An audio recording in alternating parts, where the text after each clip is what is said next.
Hey guys, welcome back to the Cast and Spear podcast. My name is John, and today we have back on the show Brian Fern, aka Uncle Learn You How. Hit him up on Instagram. Today we're going to be talking about an important topic: sustainability. Welcome to the show, Brian. Thanks, John. So, I think this is huge, especially for people just getting into the sport, into this kind of lifestyle. Is sustainability and kind of understanding your catch and what you're going for. Do you have any tips for the newbies to kind of consider? Most definitely. Now, it's been said before, but there are stages to the development of a spear fisherman. When you're new to it, what are you going to want to do? You're going to want to shoot everything that moves, right? Because you're so stoked on this new sport, lifestyle, however you want to label it, that you just want to shoot anything you possibly can. Not the best way to learn. Better to do a little bit of research up front, figure out whether the fish is even edible to start with.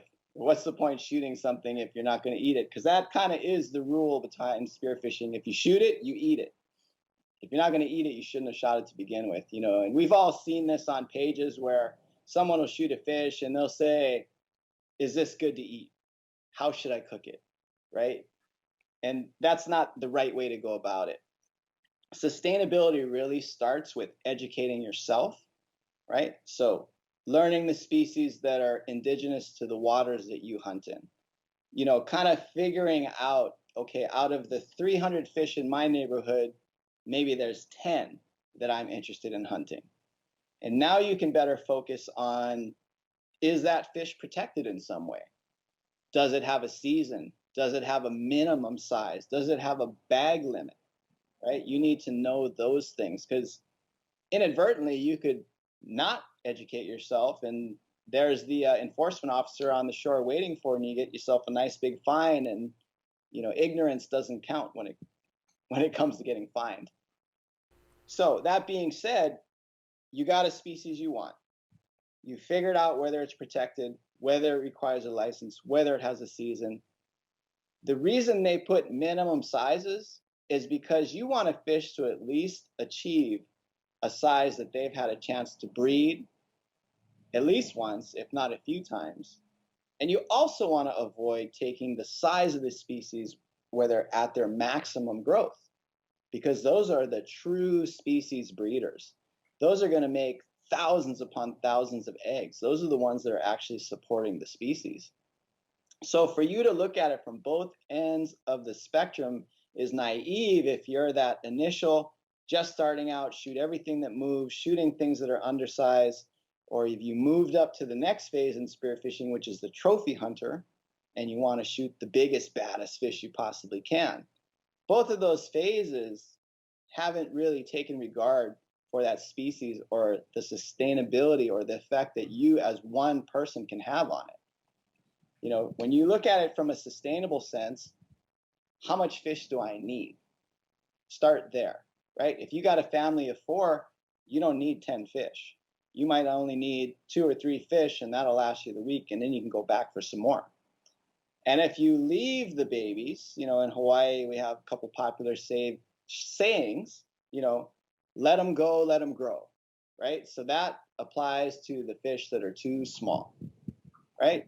And of course, everybody knows take only what you need, right? If you take too much, like we talked about previously, if you took so much fish and now you got to freeze it, it's not going to be of the same quality when you go to enjoy it later.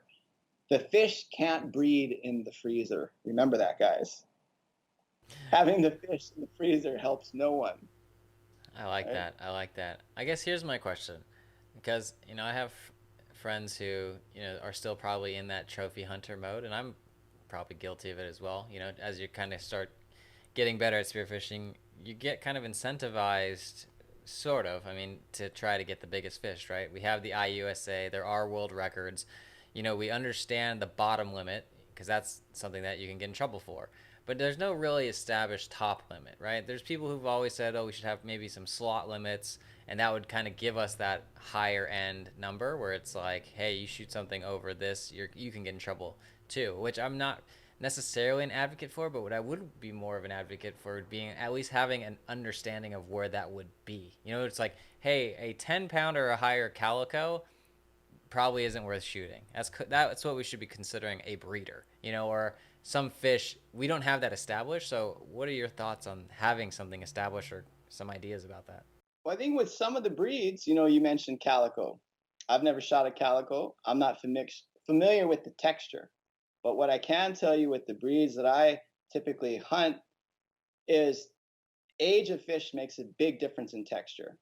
So if you shoot something that's overly juvenile, yeah, the meat could be pretty sweet, but it hasn't had a chance to breed. Whereas if you shoot the larger of the species over a certain poundage, that meat is old. If that fish is 40 or 50 years old, think of us as humans.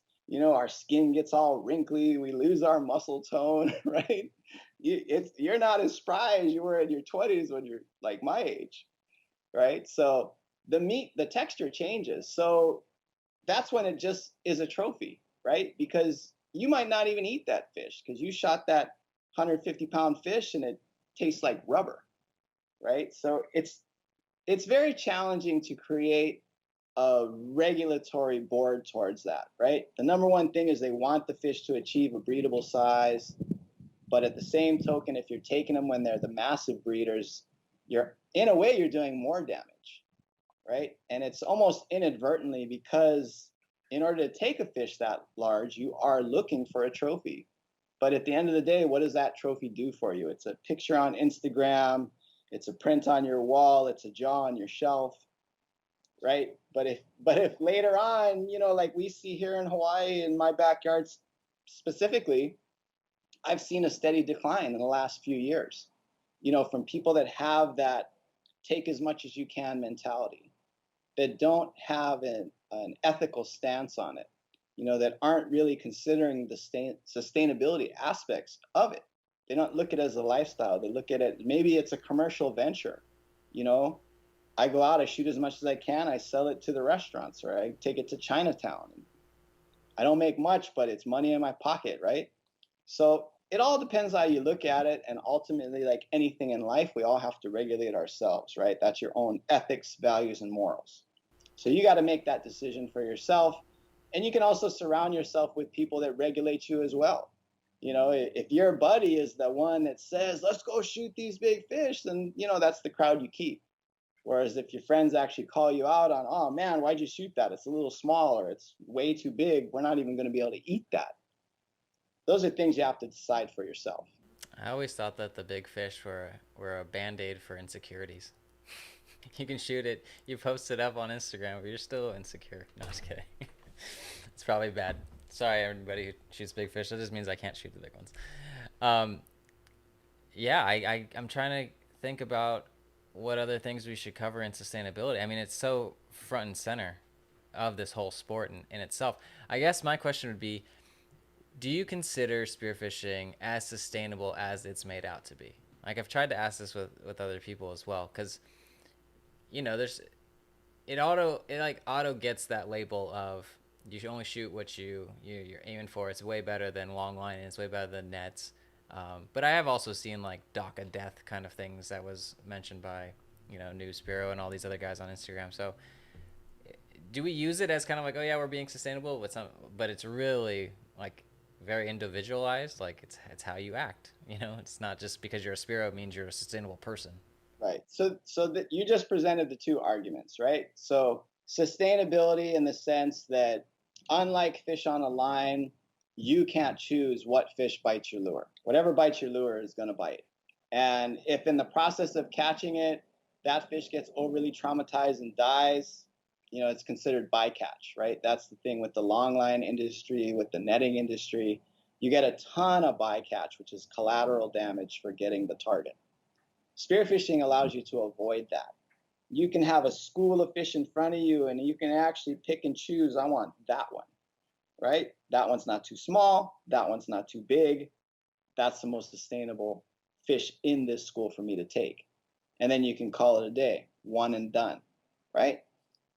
That can also lead to the dock of death, but that's who you surround yourself with again, right? If everybody on deck has that mentality of, we found the school, we found the honey hole, let's take it all, because if we don't, The next person that comes will. So we might as well be the ones to harvest it all. We might as well be the ones to share the glory, share it with the neighborhood, be the heroes. It's not really the case. It's the mentality that you choose to keep. You know, what'd be cool is right now, influence wise, people see the big fish, and that's kind of what, the new spearos or, even anybody in the sport will be like, okay, cool, I guess I got to shoot the next big one.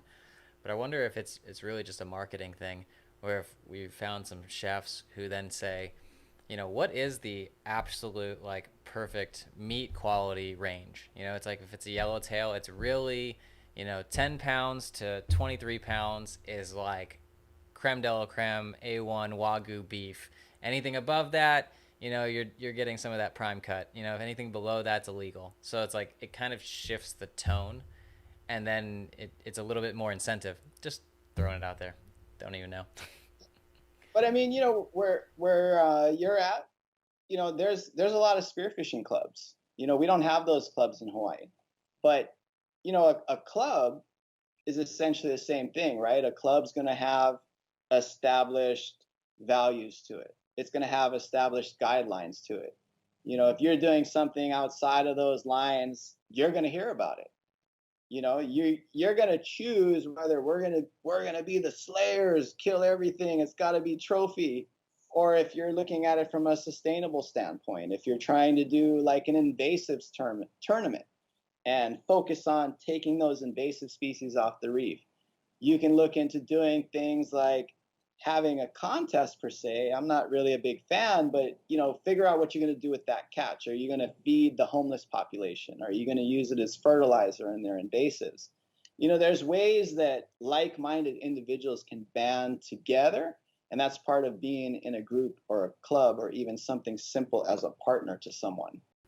I love it. I think that's a perfect place to stop. If you guys have any ideas around sustainability that we should have covered, let us know. Hit us up on Instagram. You can hit Brian up on Uncle Learn You How, and myself at Cast and Spear.